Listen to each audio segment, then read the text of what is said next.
Transitions are terrifying. Leaving the military, ending a marriage, becoming an empty nester, and even walking away from a career that you have built your whole identity around is hard.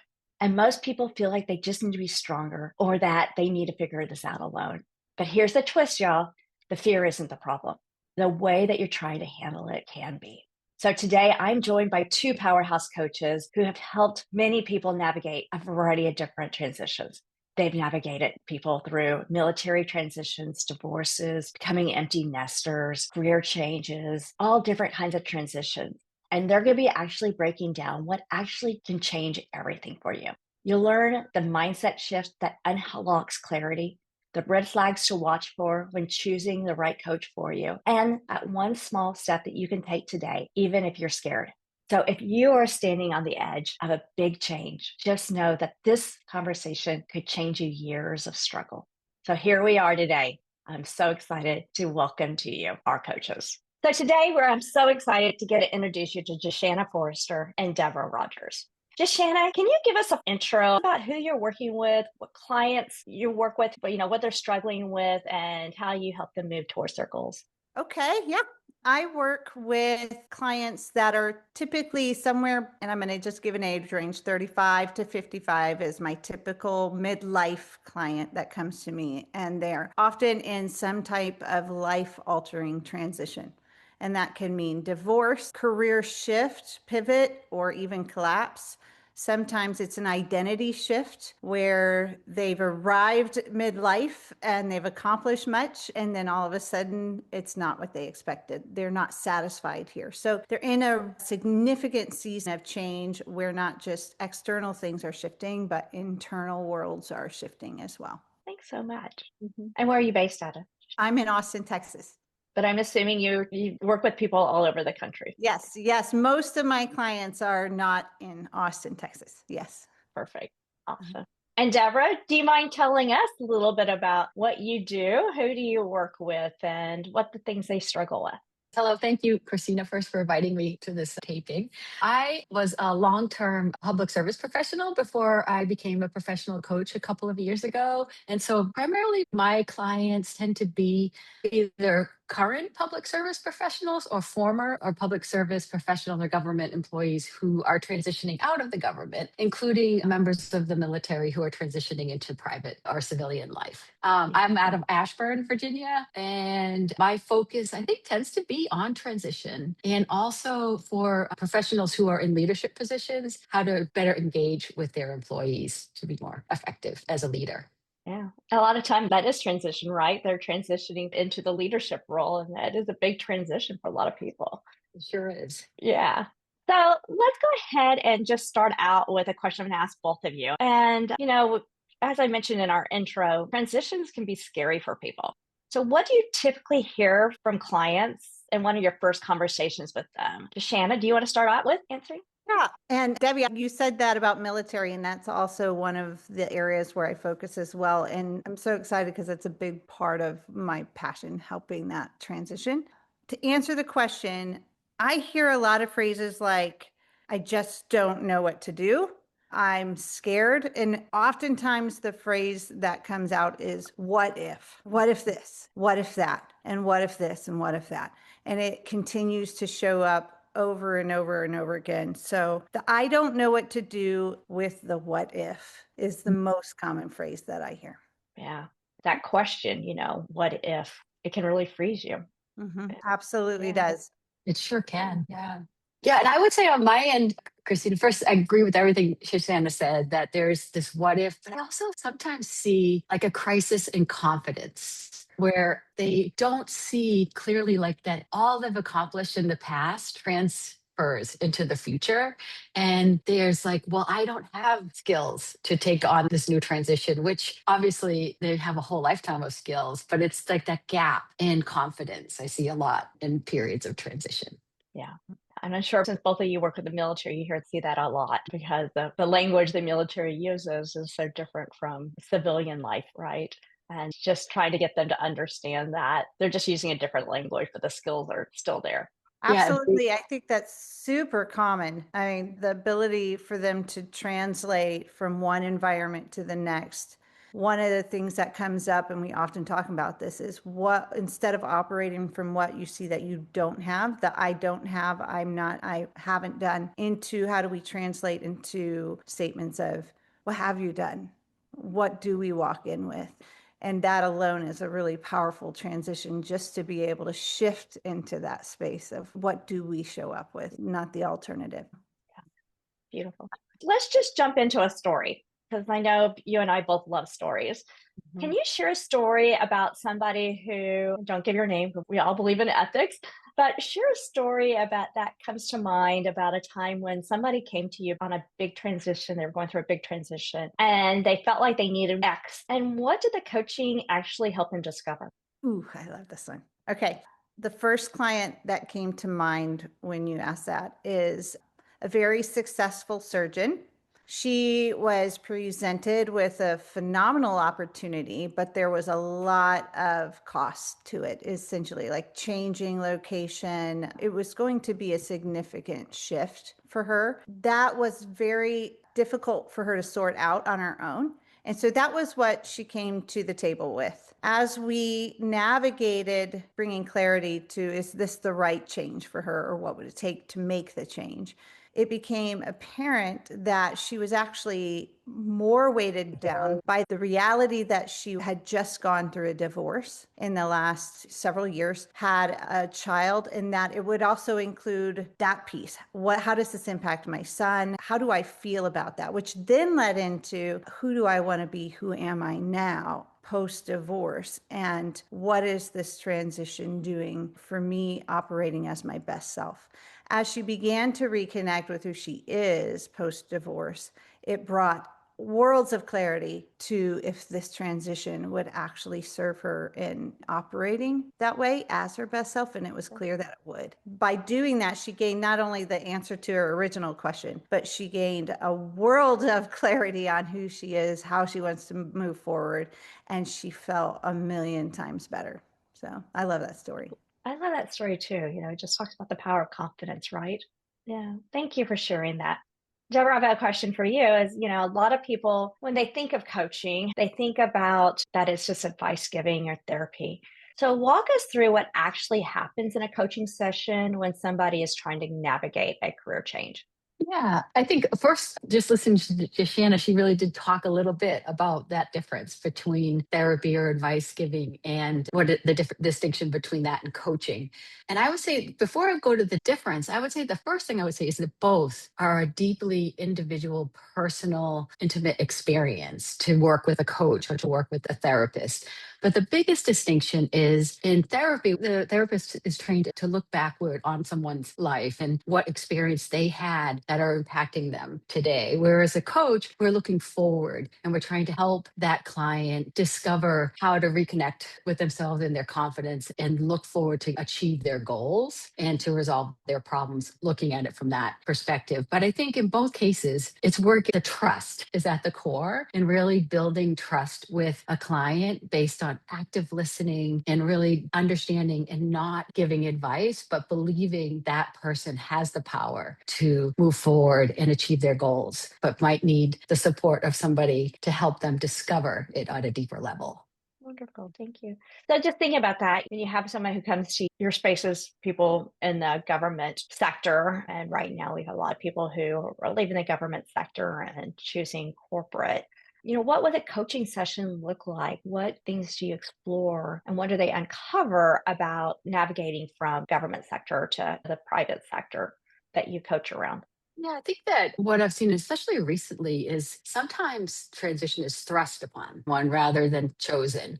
And in those situations, I think we spend a lot of time at the beginning of coaching, really establishing an agreement of where they want to go from there, what do they want to achieve, but also really listening and allowing that person to feel the feelings of having to go through this significant change, the uncertainty of what their future might hold, and grieving something that was really truly important to them, and spending time there, not rushing to like, okay, what's next? Let's go get your resume or let's go practice interviewing skills. Because really at that point in that relationship, it's really important to be able to hear them and to hear what's happening and what's preventing them from potentially legitimately be preventing them from moving forward. So knowing that, people are thrust into new careers and new changes for their careers, besides dealing with the grieving process and the fear that the fact that they have identified themselves as so often, if they're in a government position, as a public servant, what other things block them from being able to see a future? A good question. I think, and I'm reflecting on some recent clients, we keep going back to confidence and a crisis of confidence, but I think it's like really digging a little bit deep about what are your real skills, right? Or what are your true values? And why are you, almost like, it sounds very philosophical, but why are you here? What is your purpose? And understanding like there is a connection between why you're here, what you value, and where you should go. And sometimes, like that, looking back and saying, well, I did this, I couldn't possibly understand what to do next. I don't have that skill set, but they really do, because it's really based on values and what they want to contribute to the world and really pulling it. I think that totally makes sense in the fact, a lot of people who, you mentioned starting with the why, a lot of people who have gone into public service, right? A lot of people who've gone into public service, they do it. That's their why, is that they want to improve our country. And it's a mission connection, right? It's a connection to something that's bigger than them. And just because this is a chapter that's closing doesn't mean you cannot continue to strive to connect with something bigger. But it's identifying that and figuring out where to go from there. And then one thing I hear all the time is that there's a lot of different ways to get to our why, right? It doesn't have to be in one situation. There's many different ways to get to why. But when you're clear on what your why is, it's not a thing, right? It's not an object. It's a purpose. Yeah, it's bigger. Thank you. So Jeshanna, tell us about a client who was really stuck and I was thinking about having their heels buried into the sand at the beginning. What changed them through the coaching process? Yeah, well, it actually is a great follow-up story to what Debbie was just saying about purpose. Because in working with the military operators that I've worked with, one stands out. When we started working together, the stuck part was a mix of a lot of things, right? It was identity. He was staring at retirement coming up with 20 years behind him in special operations. And he's wondering at 40, now what? What am I here for? And who am I? And if not operator full time, and the structure of what he lived in, the identity that had been wrapped up in his position, all very, very great things and accomplishments. But he was staring at a future that looked radically different. And it felt almost like a freeze moment for him, and relationships, everything that he was walking into were being impacted by this in his future. And so when we began working together, there was even a demeanor that was like, he looked stuck, right? His experience of how he has conveyed his story, there was a heaviness with it. So walking through that process has been actually quite joyful for me, because you could literally see the weight lifted as we worked together, as he had permission to be where he was. There's freedom here. You have permission in this space to acknowledge what you're experiencing as being very real. It was a safe space that allowed him to be very honest and transparent with that without judgment. But what we did is not continue to judge and explain all of those experiences out. And we actually could lay them out on the table, acknowledge the impact they've had. We were able to kind of sort through that. What was important and what did he want to take forward with him? What could he let go of? Who is he now? And who is that person that you want to be? That shifting away from what we was losing and looking how it was going to be a launching point for what's forward for him. And that process brought a new level of courage, a new level of freedom for him. And we're actually looking at his retirement party in this next year, and it's exciting for him. So the physical demeanor, the way he feels, the way he presents has totally changed. But it was a journey. It wasn't an overnight thing. And it took a lot of steps in that process just to come back, have another conversation, take another step forward. We call it climbing the mountain. And we say it's better on the other side, but you can't scale the mountain from the bottom. You can't. You have to start climbing. So that's one of my favorite stories. Love this guy. Cool guy. How rewarding. Deborah, I'm sure you have many stories like that. But what I'm going to ask you is, what is one mind shift that you see happen repeatedly that unlocks everything else for people in transition? It's funny because I was just thinking about this as I was listening to Jeshanna talk about that client of hers and that shift.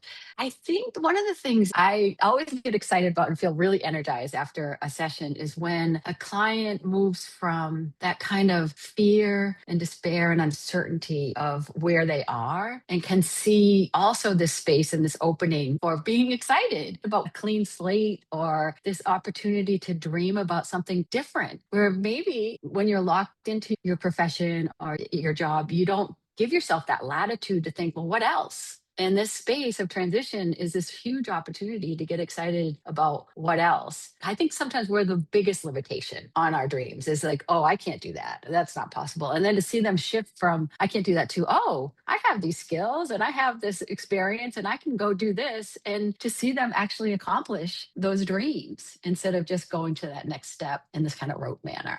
I think it's a So true. shift. It's that shift Yeah. from this is so scary to, oh, there's a little bit of excitement and opportunity and fun in this space as well. Yeah. Gosh, when opportunity shows up and possibilities are there, anything is accessible. I love that. And that's the thing I hear from both of you is that helping people understand what's possible. Jeshanna, we're all coaches here on this call, and we know that there's a lot of different kind of support somebody can get when ready to go through a transition. If they choose that a coach is the right solution for them, what is one question that somebody should ask a potential coach before hiring them? As one who's done therapy, as one who's been through major loss and life transition and needed and wanted help, and as one who believes coaching offers a really unique gift to the world. I would have loved to coach while I was also in therapy and while I was also going through my divorce. And I would have loved it. I didn't know it was possible then. But the distinguishing factor that I would look for in that is finding a coach that is trained to truly coach. The word coach has been used in a lot of capacities, and it has different meaning for different people. And I think it's important to know what coach means here. And that can be found by asking if they've gone through a coach training program. And if so, which one? Are they certified in the ICF, the International Coaching Federation? Are they credible as a coach under this definition? And the reason that's important is that we want to find a coach that is invested in our outcome, our goal, the one being coached, not a coach that is looking to train someone in their ideal outcome for the client. And that is a very challenging thing to find, I think, because we all come to the table thinking, we know what's best, we know how to get it done. When you're looking for a coach, you want a coach that is trained in a way that allows them to invest in your best outcome and helping you have the tools to figure that out without steering you towards their outcome. I love that. And that's the biggest difference, I think, between mentoring and coaching. And as a mentor, they have a prescribed solution for you, usually based on their experiences and their resources. And there's definitely a time and place for a mentor, but a coach doesn't give you that prescription that so many people look for. When someone gives us all the answers and we apply it, that can be helpful for a season. But when we discover it and we know it internally, and when we've found it within ourselves, that one never leaves us. So that serves us in the future exponentially, because now you not only found that solution, you found the way to solutions for yourself because you've seen it. And it takes something that might have been a leap of faith at first, and it actually becomes evidential. No, I can do this. And I know it at my core, not because someone just told me what to do. That's where coaching is empowering. Love that. Deborah, my question for you is, what's a red flag that you should be looking for if you choose that you're looking for a coach? anybody that promises you that they can fix you or you can, earn six figures if you just coach with me, or I guess it would be seven figures now, would be more appropriate. But I think some practical red flags are if a coach wants you to sign this long-term contract where both the coach and the client can't choose to leave the contract at no additional cost when it isn't a good fit. I think that right there is kind of a core ethics principle of coaching, is that nobody should be forced into a relationship with a coach. And I think, promising you the moon and the stars obviously is not aligned with coaching philosophy. And sadly, and I think we would all agree that it's a wild, wild west sometimes in coaching. There's a lot of different people who hang up their placard and call themselves a coach. So I have to really vehemently agree with Jeshanna on checking in. Where'd you get your training? Where's your experience? And, what in your background can help me move forward in my life? Those are the things that really clients need to be looking out for. And anything that takes away or hints at taking away your personal autonomy and your ability to choose is a red flag in a coaching relationship. I love that. And just for the audience, just to let you know that should you start looking for a coach, Coach LinkUp has a workbook that will provide you with some questions to ask a potential coach and identify some red flags that you may want to pause and reflect to see if it's the right coach for you. That will be available in the description below. So our final section, I want to just ask a couple of bannering questions and you can both answer them. And I want to start out with, for someone who is listening to this panel today and who is scared, but they're curious about coaching, what's a small, easy step that they can do today to start embracing their transition? Jeshanna, do you want to start? Sure. Curious is one of my favorite words. So there are a lot of ways to start that are free, that help to answer the questions. Many, many coaches offer discovery calls, strategy calls. There's no obligation. It's a curious conversation for discovery. So I am, hence, as a coach, I'm a big fan of question asking. Just ask questions. There's no obligation when you ask questions, and you can follow that intuitive response that says this feels like a good fit, this doesn't feel like a good fit.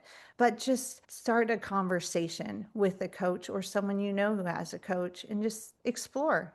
It's a free opportunity to start seeing if it makes sense. Yeah, I don't have much to add to that because I agree. Just go out and be curious and look, do your research. I plug for Coach LinkUp too. Like, you have great profiles on there of different kinds of coaches that might fit your needs, because it is a personal decision. Even great coaches don't always align with clients. It has to go both ways, right? Like both the client and the coach. Even with the best of intention, there needs to be some alignment there. So I think being curious and going out and checking out some of the discovery calls is a great way to figure out your fit. Let's go backwards slightly. What if they're like, I'm not ready to reach out to a coach yet, but I'm sitting in a transition time, or I see a transition that is creeping up on me, and I'm not ready just yet to start working with a coach. What is something that they can do? You're going through a big transition. Part of it is giving yourself the space to just slow down. We're so, I think as humans, maybe even we're really like, we got to go, we got to fix it. We have to go forward and rush to fill that space. And I think there's so much opportunity in that space of uncertainty, and to be okay to be in there for a little while. Yeah, I'd like to add to that. I love that, Debbie. And I think one of the things I've seen when clients have come to me and they've been wrestling prior to coming to a coach, there's a lot of shoulds and feelings of good or bad, and it's heavy. So they've sat in a space in their mind, kind of on a loop of what should be, and then the what ifs. So one of the first things we do is just say, hey, let's have some permission to just be here without it being identified or labeled as bad or good. It just is. This is where we are. And let's sit with that and just, if we can shelf all of the should statements, stop shoulding on ourselves for a minute, and we can actually sit with just, okay, it's okay to be here. And this just is. So eventually, in that space of kind of adopting and embracing that, we can feel a little bit more relaxed to even consider what would come next. But if we're always under that should feeling, it's a really intense cycle that never lets us be present where we are. Thank you so much. Just a final wrap up question to this. Is there a tool or an activity that you could recommend to somebody as they're starting to identify the shoulds that they've been putting in their life, or the fact that they are feeling their emotions, that you would suggest? When people say tools, my first thought initially is some of the assessments that I utilize, Yeah. right? So assessments are great tools, not because they're fortune tellers or they're end all be alls or labels of any kind. They're really these fabulous gifts to us that allow us to read something about ourselves that tends to be revealing or true in a positive way. Like, it's fun to kind of read something about yourself and go, yeah, oh, that is me. It's a sense of validation and some empowerment, and it normalizes things that feel chaotic at a moment. And so, Debbie, if you want to share your thoughts on that. Yeah, I think I'm syncing up with you completely. And I would say, like, one book that I would recommend is I think it's Finding Your Why by Simon Sinek, Oh, yeah. or Discovering Your Why. I can't remember the exact title of it, but I think that that's really very helpful, even before you get involved with a coach, that you can really help yourself just kind of understand where the deep root, where you're coming from. The other thing that I like is one of the tools that we got through, or one of the processes that we were trained on, which is the thoughts, feelings, and action model. I think this has been very helpful with clients to really understand where they're coming from, like what's blocking them. And for example, you have this thought that this person doesn't like you or the world is out to get you. And then you get a feeling from that, like of anger or resentment or frustration. And then you take an action that might not be in your best interest because you don't realize that was that thought at the beginning that really kind of puts you down this path or this rabbit hole. And I think, understanding like that in a period of transition is really important to understand, like, I'm having this thought that I'm not good enough. And because I have this thought, I'm feeling really bad about myself. And then I'm not taking any steps forward. Like, that's a good example of just really understanding that. And that's a really great place to start when you're just entering into a scary transition or change. Well said. That is a great tool to bring up, Deborah, especially when you're trying to understand the shoulds that you're putting in. Going back to shitting all over yourself, is that Yeah. there's one Yeah. thing about understanding that you're shitting all over yourself. There's another thing about actually doing something about it. And so having that tool Mhm. accessible.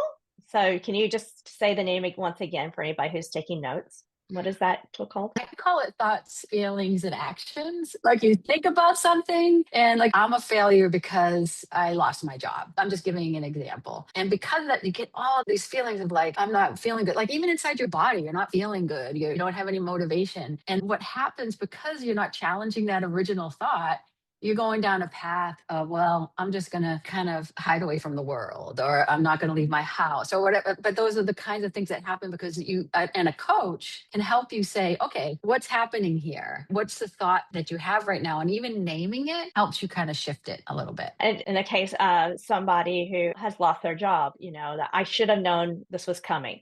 I should have done that report better so I could keep my job. What are the thoughts that come as that we should all ourselves, even we don't even say the word should, I should have known. That was changing that thought and looking what happens because of that thought really does make a big impact. Thank you so much, Deborah, for sharing that tool. That's a wonderful tool. And we'll make sure that we have that information included into the description also, so that somebody can get more information about that. Jeshanna, you're going to think about a book. I love what Debbie said, and I want to stay with what she said. The energy leadership kind of outlines some of those layered effects of our choice in how we feel when we're feeling stuck or when we're feeling angry and we're in the midst of that, versus shifting out of that into a place of more opportunity. A great book, the energy leadership, and I think it's 7-level mastery framework, something like that. Yeah. We will fact check that. Thank you. And just so you know, for our audience, is that you do not have to work full time and work on a long-term basis with a coach to go through one of these assessments that Jeshanna is talking about. The one that she is referencing is called the ELI assessment. And both of them, and tell me if I'm wrong, both of you are certified to actually be able to complete that energy leadership ELI assessment. And so if you don't want to work with a coach long term, but just want to take an assessment like Jeshanna recommended, where you get to see like where you are, it focuses on what energy levels that you're putting to a situation, will be more than happy to talk to you. Would that be correct? Absolutely. Yes, I would love to say I offer the Clifton Strengths Assessment, which is a great one, and the EQI. So there's some other options there as well. Perfect. Awesome. Well, with that, ladies, I cannot thank you enough for spending some time with us today, talking about transitions and helping people understand that they don't have to be frozen during a transition. They can look at it as a possibility. And by either doing work alone or deciding that a coach is the right answer to helping them get through the transition with beauty and with grace, you are just two powerhouse coaches of many that work on situations such as transition. So if you are looking and you are frozen, no, you're not alone. It is normal to just want to pause. And as Deborah said, feel all the feelings. But when you're ready to take action, a coach is here to help you. So with that, thank you so much. Have an amazing day.